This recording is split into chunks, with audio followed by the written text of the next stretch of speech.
I'm still working on the workbench, and I was putting in the vise today. This is a Sjoberg Vise. If you're interested, go look at Rob Kossman and woodworking, Rob Kossman, and he thinks this is a good vise, and I purchased one. There's a lot of people that really think it's a great vise. And so I thought I'd stop for a minute. This is the underside of the front of the workbench. That long vertical board there is the apron. These are the leg recesses that are cut in that go here on either leg. So this is all turned upside down right now. So I'll have to rotate that around and reposition it.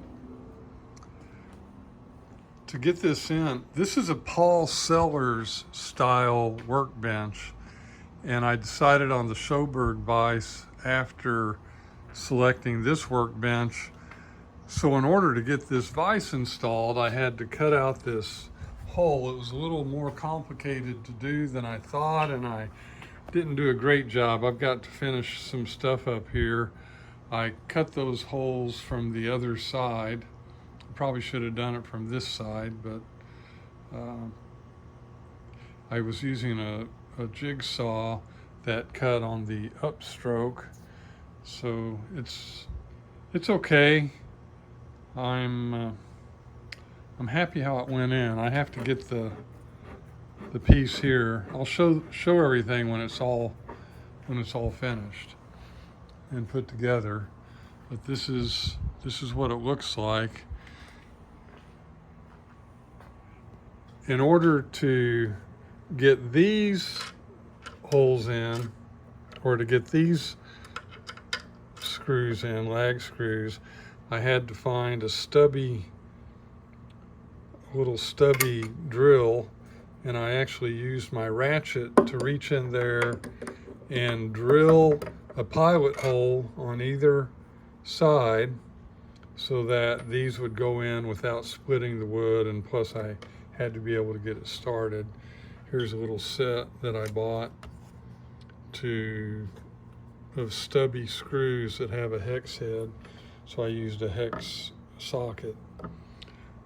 I did this so you could see how I did this part. I'll show it to you when it's all done. I had to stop and take everything apart again because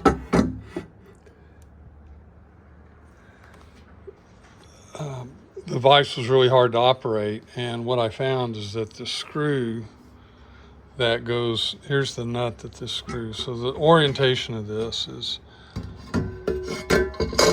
it's these love bug season here in Houston.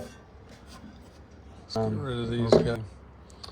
All right, so this goes in here like that, and then you mount it.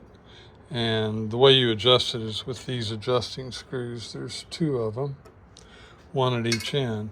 Now, to make it a little more difficult, in order to put that screw in, you have to take this out, and because I have these aprons, I have to create a recess in order for this to go, for me to be able to put that in after I've gotten this screw and the mount done.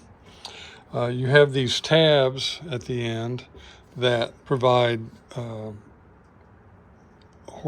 longitudinal stability, so it won't pull it out when you start cranking down on the vise, which it'll pull the wood up against this apron. So this comes out. So here are these tabs right here. These tabs. So you have to mark and cut the holes where you're going to put the tabs, and then this is the nut that accepts the vise screw, and you need to cut this out. And what I discovered is that you need to, once everything was clamped down really hard, the screw was rubbing on here. So I'm going to get my chisels out and cut this out to provide relief for the screw. I had done it earlier, but just not enough. So I've got to get in there and get some more. I'll get my chisel, cut that out a little bit, then clean it up, and then put it all back together again so you can see what it looks like. Here's the hole that I had to cut into the apron, and I wish I'd done a better job, but it's okay. It'll be all right. I'm gonna make it look good when it's all said and done. Here's the Sjoberg Vise installed on the bottom. All the nuts are in. You got to cut these grooves about a 1/2 inch deep to accept that tab that retains this. Then you get all the screws in, get that screw in, then you can put these in. These screws are how you adjust a rod, this rod right here. That rod moves in and out. The vise legs run along these plastic strips. There's one there, one right there. And if you over tighten this, it'll tighten down too much on the vise and it won't move freely. But the idea is, one of the benefits of the Sjoberg Vise is that it doesn't rack. That is, it doesn't go out of alignment. If you put a piece of wood in on one side, crank it down, it retains its alignment so you don't cock the front of the vise. I'll show that when I get the wood on. There's a piece that goes on here that I have to make. Remember, you're looking at this upside down, but see, it moves nice and freely. Everything moves good, and it's ready for me to flip this all around and install the apron and the workbench top. So I'll be doing that next. Here is the vise installed. This is what it looks like.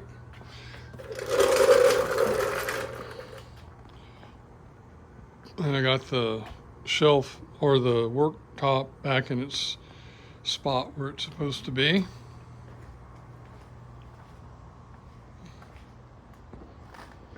And all I need to do now is finish putting in the shelf. I've already got this dado cut, this groove cut for the dado for the shelf. I need to cut it on this piece. And then here's my shelf piece. I have to rip it. And then to size, and then cut the rabbets so that I have the rabbet to slide into the groove and to slide in there. And then I've got my tool shelf. Pretty happy with how the vise has turned out. I still need to make the block here that holds the wood against this face. And you can see it turns real nice. Something that you'll see Rob Kossman does, he recommends, is you put these O-rings on here. So you got to go buy those at the hardware store when you get all your fastening hardware for the vise. And that way you're not beating up the ends of your handle anytime you stop. It provides some cushion and it's a little nicer. But the vise moves very nicely, freely, and I'm very happy with this. It's a little different vise from what a lot of people use. It's not a quick release vise, but it's got some advantages over the quick release vise. So I think it's coming along pretty well. When I get that done, I'll complete this series of videos for the vise. But the workbench is almost finished. I need to get in the shelf, and then I'll do a final square on it, because right now the workbench can flex this way and it can go out a square. Once I get the shelf in, then I'm going to put some screws into the workbench top. Once it's squared, that'll lock in the whole unit being square. And I'm going to put in a lag screw here on this apron and down at that end to pull everything together, and it'll be done for the most part. It is another beautiful day here in Houston. It's about 7:30 in the morning. I'm out working on my workbench. Yeah, coming to a close on this. I'm just about done with it. So I had to make a block. This is my Sjoberg Vise, Sjoberg Sjoberg, the Sjoberg Vise. It was a bit of a challenge installing it in this because of how the apron is, and I had to cut some holes, and there's a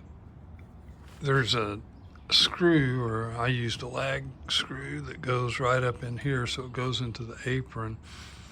So in order to install the vise, I had to not only cut a hole big enough for the vise to slide into, but I also had to leave space so I could not only drill a pilot hole, but then get in a wrench, a socket, and put the screws in on either side. You need those screws. And of course you have to build a block.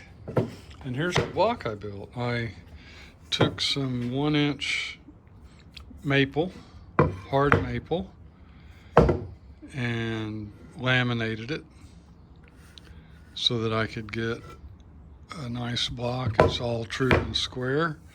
This maple is like so different to work with than the southern yellow pine. So I had to cut out the recesses to provide clearance for the screw and the slides. And then, if you notice, there are welds on either side of the slide, and then there's a weld right here connecting it to the front of the vise. So on this side you can see how let's see if you can see that very well. I've rounded those corners so that the block will sit nicely into the vise. So that's done now. Now the block itself, let me go ahead and close this up so you can see. I still have some finishing planing to do on the workbench because the apron is just slightly proud of the top of the workbench. And I did that on purpose because I wanted to plane the apron down to the top of the workbench surface. And then I use this workbench a lot during the construction process. Well, I use the top a lot. This was one of the first things that I built. And if you're going to build this bench, I suggest you do the same thing. And then, if anybody's wondering, that is the battery that I built out of old used laptop batteries to run my electric bicycle, the bicycle that I turned into an electric bicycle. So this is a little bit proud of the apron, and the apron's a little bit proud of the surface of the workbench. So I've got a little planing to do. One of the things that I also did is I cut a piece of rawhide, not rawhide, but leather. So this is leather. I got it at Tandy Leather Works. I bought a big piece and I cut it down. I'm gonna use contact cement and connect and glue this with the rough side out. I'm gonna glue this to the vise block so that it not only provides not really a cushion, but it's to hold the wood better. It will hold the wood nicer, prevent it from slipping around, sliding around. Paul Sellers recommended doing this on the workbench that he built, and I think it's a great idea, and I'm going to do the same thing. But before I finish cutting this, because it is cut to size right now, I want to go ahead and finish I want to finish sanding, not sanding, but planing everything to get this down to the right size. And then I'll have just a real tiny little cut to make on the top. But I want this to be flush with the top of the block. So we're getting close. It's almost done, the workbench. I'm going to use tried and true original formula to put a finish on it. That's a linseed oil and beeswax finish. And then as much as a workbench is ever completed, that'll complete the construction of the workbench. I've got the screws to put this in, so I'll get this all mounted.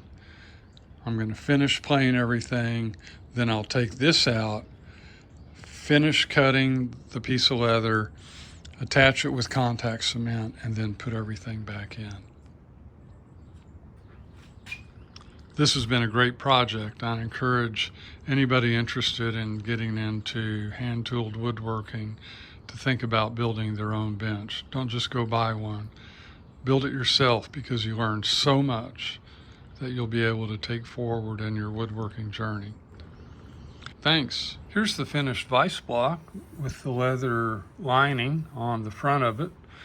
I've got the rough side out, so that'll help hold the wood and also provide a surface that will really protect the surface of the wood that I'm working on.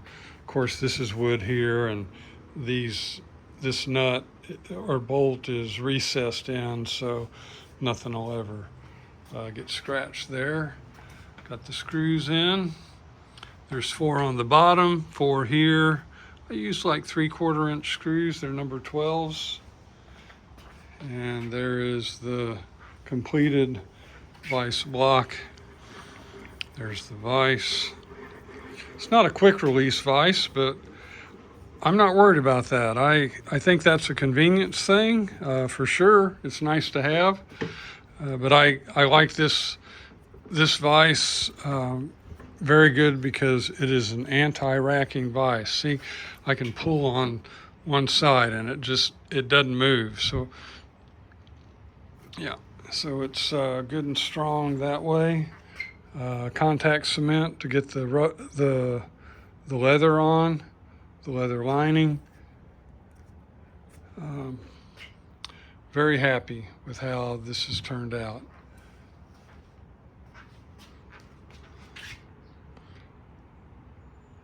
The vise installation is complete.